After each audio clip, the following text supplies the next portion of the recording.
one, so I think I'll go ahead and get us started. Good afternoon, everybody who's here. Thank you for joining us for IPHA's third Thursday Lunch and Learn web series, the first of our new fall season. My name is Brett Norris, and I'm IPHA's Communications Coordinator. I'm glad you could join us today for the first of our a fantastic series that we have planned through the whole fall.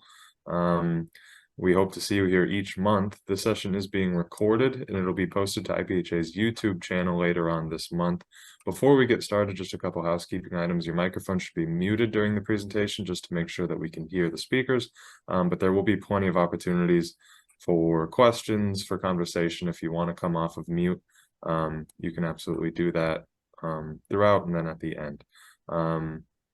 So today we're joined by Angie, Doyle and Abby Less from Iowa HHS, who will speak with us about community health workers. Again, there'll be plenty of time for Q&A, but for now, I'll just hand it over to them to get us started. Perfect. Well, thank you all for attending this webinar. We're very excited to share with you information about Iowa's Community Health Worker Training Program and some other community health worker efforts happening in Iowa. Like Brett said, my name is Abby Less with Iowa HHS, and Angie Doyle also with Iowa HHS will be presenting too. So next slide. So Iowa HHS was awarded a federal HRSA grant last fall to train community health workers across the state. We'll go into some more detail on that grant later in this presentation. We're also going to be describing what a community health worker is and the number of different job titles they have. But this slide just lists the project partners on the grant. So Iowa HHS is the lead grantee working with HRSA. We're working closely with Des Moines Area Community College, or DMAC, Iowa Chronic Care Consortium, University of Iowa, and Iowa Workforce Development. And we'll go into the roles of each partner later on too. So next slide. So starting off, what is a community health worker? So the community health worker field is growing and expanding all the time. So as a result, there's a number of different definitions of a community health worker that describe who they are and what they do. So we're just going to give you the two popular ones. This first one is from the American Public Health Association. Defines it as community health workers are the frontline public health worker who is a trusted member of and has a close understanding of the community that they serve. This trusting relationship enables the community health worker to serve as like a liaison between health and social services and the community, linking them to community resources. They also build individual and community capacity by increasing health knowledge and self-sufficiency through a range of activities such as outreach, community education, counseling, social support, and advocacy. So next slide. The second definition is from U.S. Department of Labor, Bureau of Labor Statistics, states that they promote health within a community by assisting individuals to adopt healthy behaviors. They serve as an advocate for the health needs of individuals by assisting community residents in effectively communicating with healthcare providers or social service agency.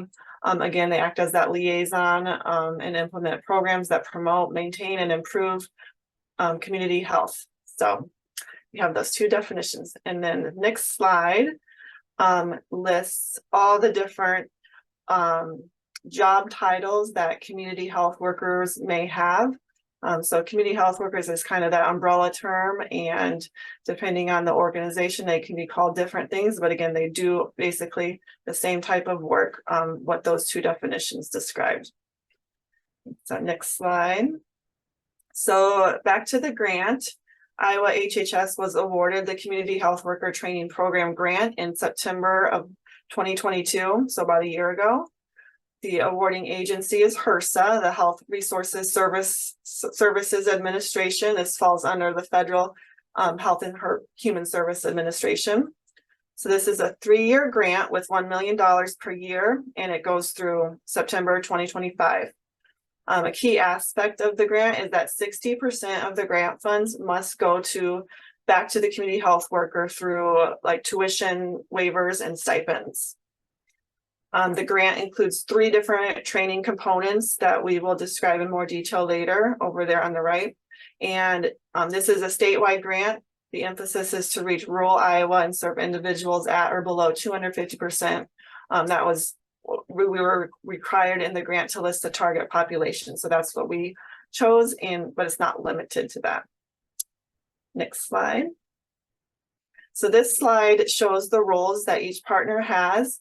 So at the top, there's Iowa HHS as that lead grantee. So some of the roles we have, administering the grant, reporting to HRSA, providing leadership, strategy development, convening partners, outreach, and we are developing a public health training portion for community health workers. And then there's 2 primary contracts. One is with University of Iowa College of Public Health to host and maintain the training portal. DMAC, they coordinate with Iowa's community colleges, outreach and partnership development, and they award certificates. DMAC subcontracts with Iowa Chronic Care Consortium, who you'll often hear referred to as ICCC. They develop and provide the training. They manage the community health worker registered apprenticeship, which we will get into. They administer the stipends, outreach and partnership development, and assist with data collection. And then at the bottom there, Iowa Workforce Development is a partner. They help recruit enrollees, employer support services, job skills, job placement, registered apprenticeship support and assistance. And then that middle box there is the Iowa Community Health Worker Alliance. And this is an advisory type group. Over 20 different organizations participate, talking a lot of different aspects of community health worker strategy development. We meet virtually and in person about quarterly. So if you're interested, reach out to us. And then next slide. So this is the first of the 3 grant components. So this is the Community Health Worker Professional Skills Training. The second one was the registered apprenticeship, and then that third one is the public health training. So this is the first one, and this is a live virtual format spanning about 23 weeks. It's a blended approach, and it includes about 30 hours of asynchronous. There's like live virtual sessions as well as like a textbook with assignments and quizzes. There's continuing education credits available for professional disciplines. ICCC will award competency certificates upon completion, and DMAC will also award non-credit certificates upon completion. In our application, we said we would train 288 individuals over the 3 years, and tuition will be waived while funding is available. And also stipends are available to support eligible applicants again while funding is available. This will be linked at the end of the slides, but if you go to communityhealthworker.org, that's where you can sign up for the training and find out more information about it. Applications are now being accepted for the 2023-2024 grant opportunity for the financial assistance piece.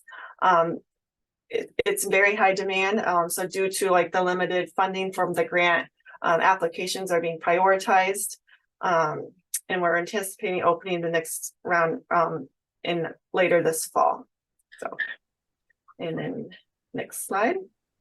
Let me turn it over to Angie. Hi, everyone. Again, I'm Angie Doyle with Iowa HHS. Thank you, Abby, for starting us off. And I just want to say how excited we are. When we first received this grant, we were not expecting, we were doing very aggressive outreach to meet that 288. And within 3 days of opening up enrollment, we filled this year's amount that we were funded for. So there is obviously a lot of built up demand for community health workers in Iowa. And we are so glad that we are able to start building the training, the infrastructure to for this new profession. So as Abby discussed, there are 3 components to this grant. One is this online certified community health worker option. The second one is a registered apprenticeship, which I'm going to be very candid. When we first read the application, it made me anxious because I had never worked with apprenticeships before.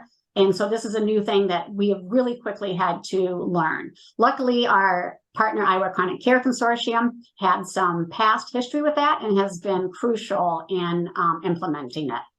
So this online training, this is the 5 courses that a person would go through. Introduction to community health workers, the core competency for providing direct services, enhancing client interactions, enhancing professional skills, and applying core competencies to key health issues. This training does meet the C3 project competencies, which is a national recognition of community health worker training. The target audience, as Abby said at the beginning, these are individuals who are part of the communities in which they work. So we are trying to do outreach to reach people that would not necessarily traditionally fall under some of the professions that have done this work in the past. Next slide, please, Brett. So here, as I spoke about with a registered apprenticeship, it is a U.S. Department of Labor approved apprenticeship. The employers are the ones who have the relationship with us that creates this program. We said we would train 75 people. The tuition is waived for this, and we're going to talk about that a little bit more in a few slides. This is usually there's usually a price tag associated with this. We had never seen, okay, so then it says stipends available. So that's really that tuition waived and the stipends available. We had never seen a grant like this before, where we are allowed to provide stipends for people to offset costs while they're going through the training, either through their apprenticeship or the online skills training. Next slide, please, Brett. So here are the 5 components of a registered apprenticeship. Employer involvement, again, the employer is the one that we directly work with to set this up.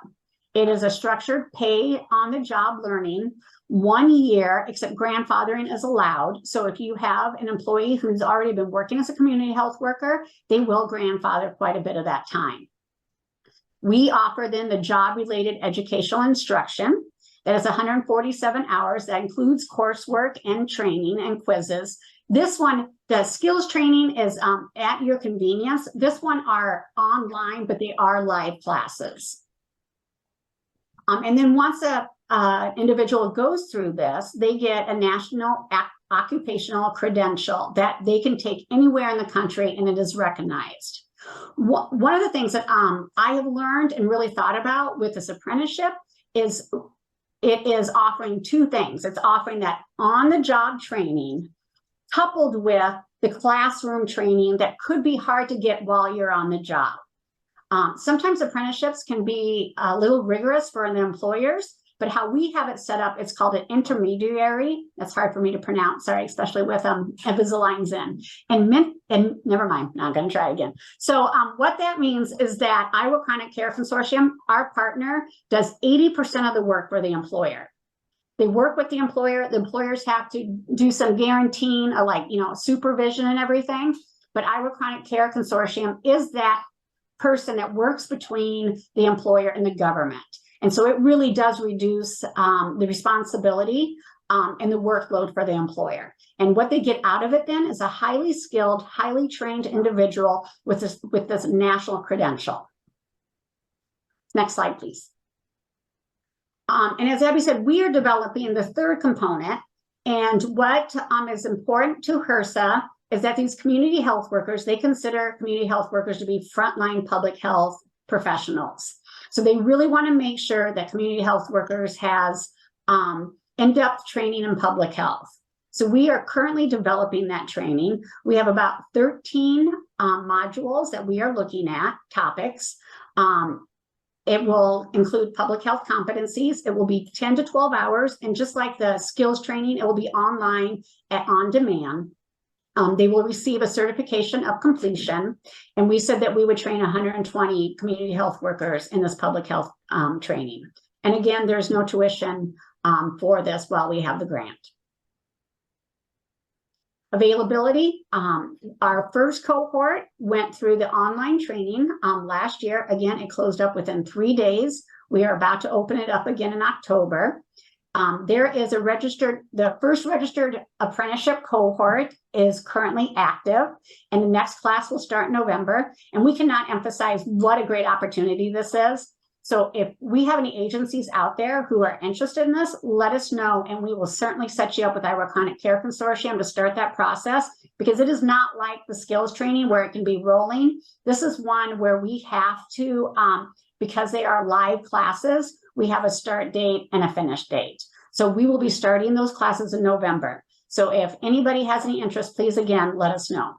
And as we said, we're currently working on the public health training for community health workers.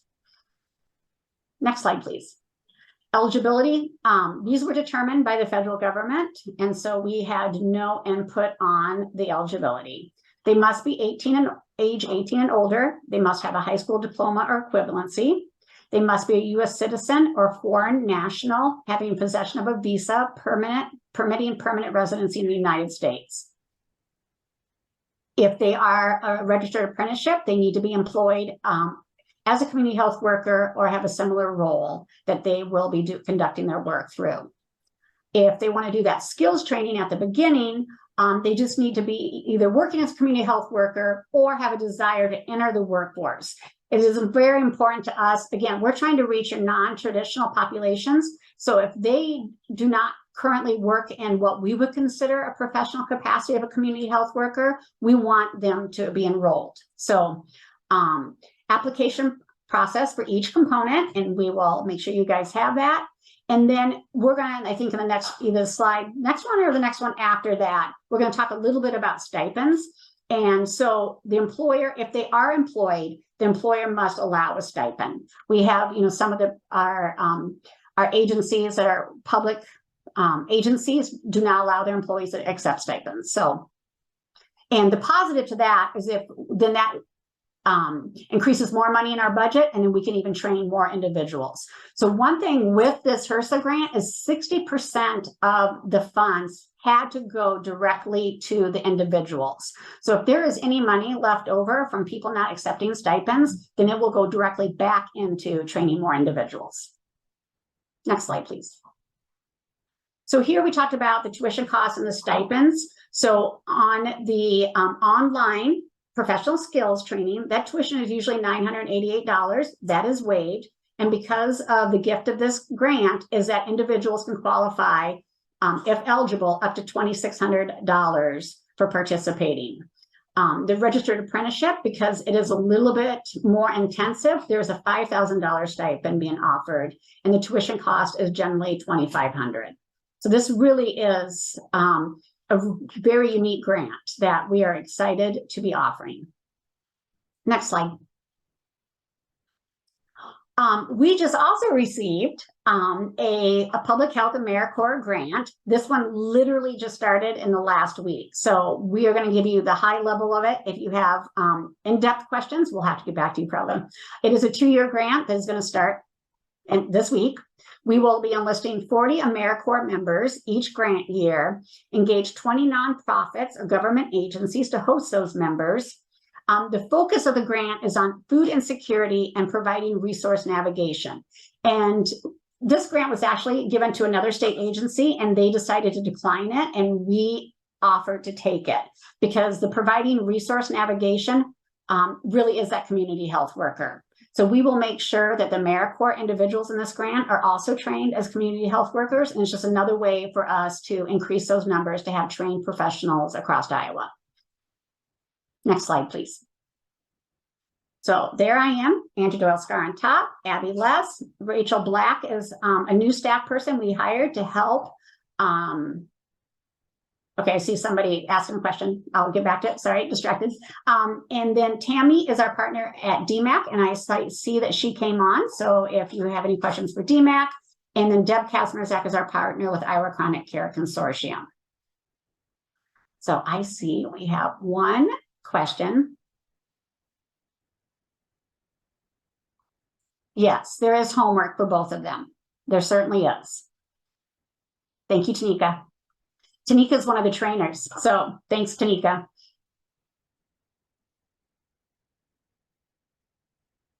I know we went through that really quick, you guys. I have a habit of doing that. So do we have some questions? We'd be happy to answer them.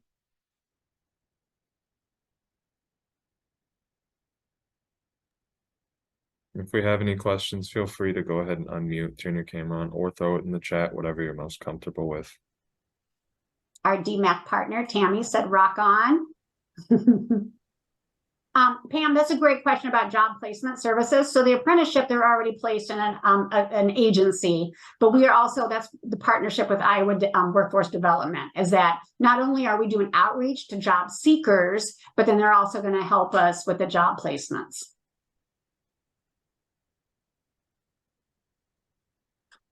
And we're doing quite a bit of outreach to agencies and businesses that would normally hire community health workers, and we hope that that will assist in that job placement also. Okay, we're getting lots of questions. Wonderful. Okay.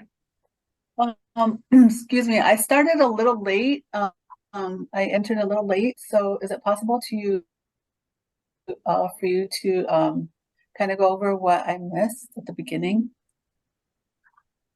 So Dana, really, we were offered a federal grant and we are offering 3 different trainings. One is an online training that's on demand for people, and then they will receive a certification as a community health worker. We also have a registered apprenticeship program for community health workers or similar positions as a community health worker that is employed. And so we'd be working with their employer to do a registered apprenticeship. And then we're also creating a training specific to public health that we can train current community health workers on some of the skills that you should know as a public health professional.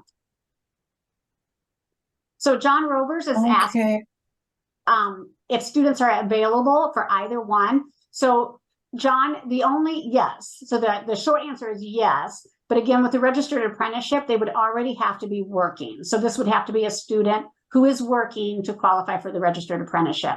But on the online skills training, yes, they are very much eligible as long as they're 18. And that was not our rule. That I'm actually frustrated with that one. What is that? That's a great question. What is the scope of a community health worker? That scope is broad. Really, we see those as the community navigators. There are some community health workers who are in direct settings like hospitals. Mercy, both of our large systems in Des Moines are hiring community health workers. Our community health centers are hiring community health workers to help people within their walls. But community health workers truly are people who are outside in the communities, helping people navigate services, educating them about resources that are available, and helping them sign up. Oh, the reimbursement question. That's a great one. So reimbursement right now, there are a handful of states across Iowa where Medicaid does offer reimbursement. I should say there's a handful that offer direct reimbursement. There's another handful that asks their MCOs to offer community health worker services. Iowa does not have reimbursement at this time. I know that Medicaid is very aware of the community health workers and what other states are doing. There was just introduced some Medicare language, though, on exploring things, exploring ways to reimburse community health workers with Medicare. And I would hope to think that once we got Medicare and Medicaid potentially on board, then we could start seeing some of those private payers also looking at it too. I would also, though, talking about reimbursement, especially when we talk about hospitals, so much of our new reimbursement models are really about pay for performance and health outcomes. And so I would maintain that while it's still a struggle, that we have read many ROIs that shows having a community health worker in a setting like that actually saves the system a considerable amount of money and increases health outcomes. What does the coursework include? We went a little bit over that, but we can certainly, Kathy, if you want to email us your email, we can actually send you the more detailed listing of all the different topics that are discussed in that training. I mean, it's everything from you know, how to be a professional, how to do motivational interviewing, what resources are available. I mean, it's very comprehensive. And Lena was just giving props to Tanika for being a fabulous trainer and named, yes, Community Health Worker of the Year award at Heartland Health Equity Conference. She certainly was. Tanika does a great job, rock star. And Roxanne offered a link to the Epilepsy Foundation Self-Management and Training for Community Health Workers. Thank you, Roxanne. So if anybody is interested in that, they can go in the chat.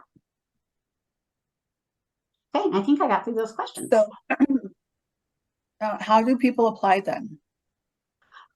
So on this last slide right here, you'll see the www.communityhealthworker.org. Not only is the application there, but there's also a lot more information. Okay, thank you. That's a great question, Dana. I forgot to point that out. That's a really important one. Where do I go to apply? Thanks, Dana. Is that for all three of these That trainings? would be for the two, the skills training and the registered apprenticeship. Since we're still working on the public health training, we do not have that available yet to register for. Once we do, though, thank it you. will be, once we do, it will be listed also on this website. And you said that people can apply in October and it starts in November, correct?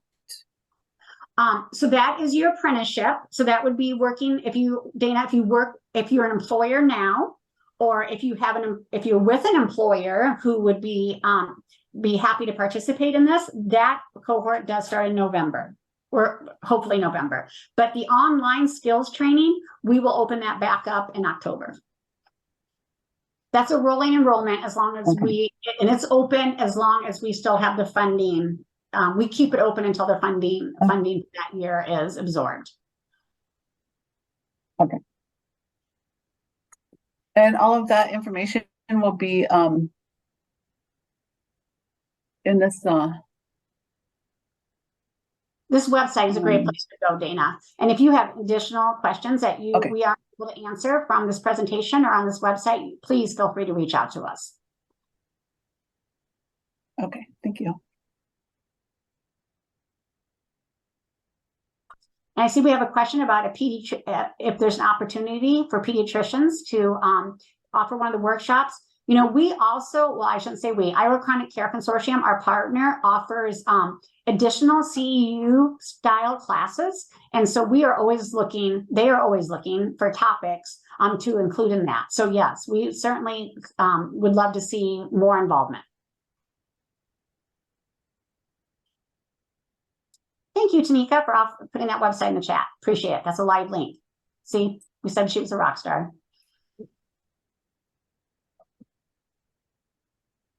Tanika, since you're being active, would you like to add anything?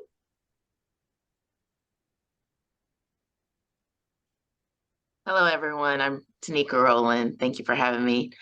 The only thing that I would want to add, because we are currently finishing up our cohort, our last day will be next Wednesday on the 27th is, and that's the reason why I put in that there's homework, because we do communicate that there's homework, but once people get into the class, I don't know what happens, but it's almost like we didn't communicate that there was homework. So I just want to reemphasize that it is homework. It is very intensive, like Angie mentioned. And so that's one of the reasons why that stipend is so large. There's weekly assignments, but we do have guest speakers. We do have, interaction. So students have the opportunity to practice a lot of these skills. We have students that are nurses, that are licensed therapists, that type of thing. So there's a variety of students. We have students that are in school districts across the state of Iowa. So we really are reminding students about some skills that they already know, but sometimes we get complacent in our jobs, or we have policies and procedures in our jobs.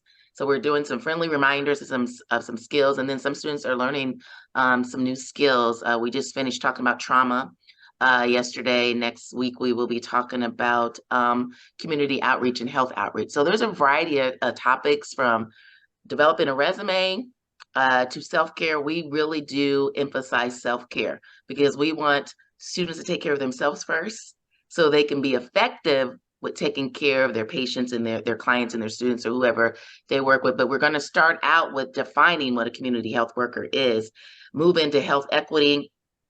We talk about home visiting. We talk about health disparities. So we talk about the gamut. So the person that asked about some of the topics, we have a variety of topics. We get into care management as well. So we do encourage anyone to join us, whether you're going to join the registered apprenticeship. That's the one that I'm the lead instructor for. And then the professional skills. I'm a content creator, but I'm also one of the live.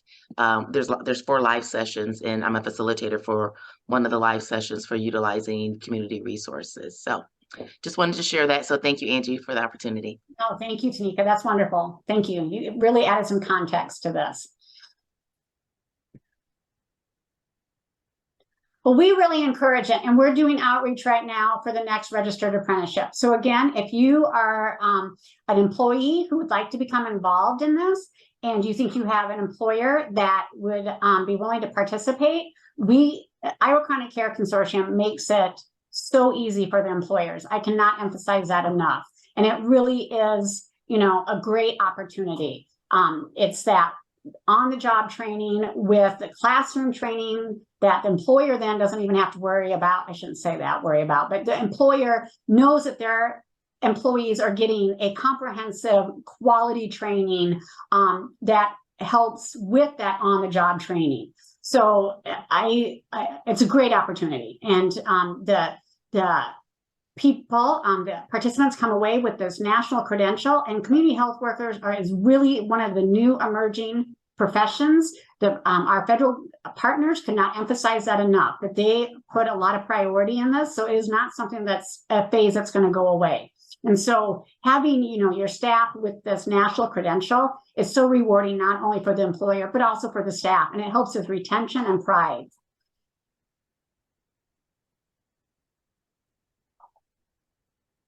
But for those who cannot dedicate that much time, we also have the online training, which is also a very good offering. I don't want to take away from that.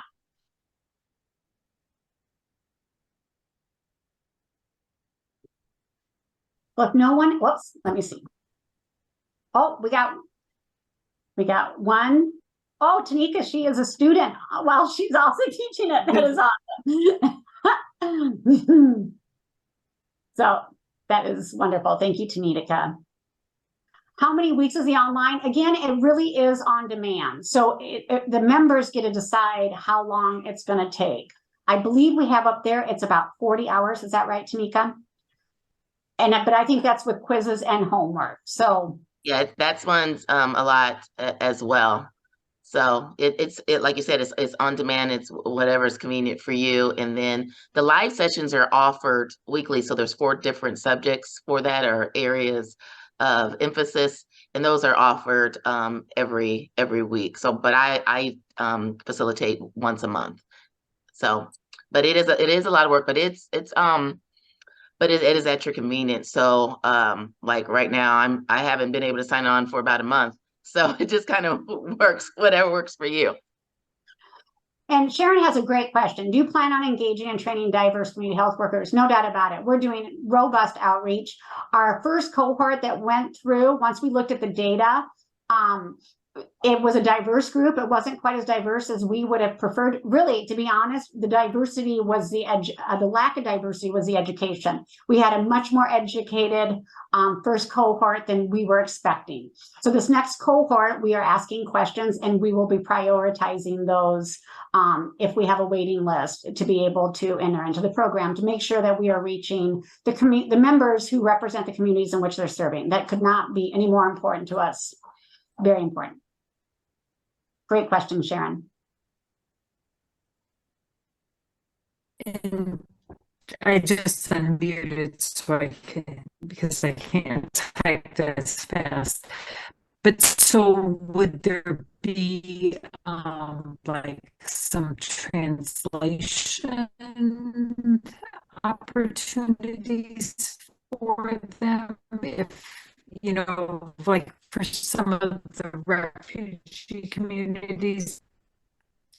Yes, we are actually, Iowa Chronic Care Consortium is actually working to at least have the written stuff in Spanish, at least initially. So we are working on ways that we can make the training easier for those who are not necessarily even English speaking, but traditional learners also. Elizabeth commented that she knows in other states, community health workers were instrumental in increasing vaccine confidence in various communities, especially during COVID. Can you speak to if information on immunization is included at this time? It is included in the 2 trainings we just discussed, but we will have a whole, Elizabeth, and you'll be excited to hear this. We have a whole module in the community health worker training that we're creating for public health on not only immunization, but we have a second module that's going to be focused on combating misinformation. So immunization even comes up quite a bit in that module because it is the one that we seem to be combating the most at this time. So there'll be 2 modules that really will focus on that. Thanks, Elizabeth.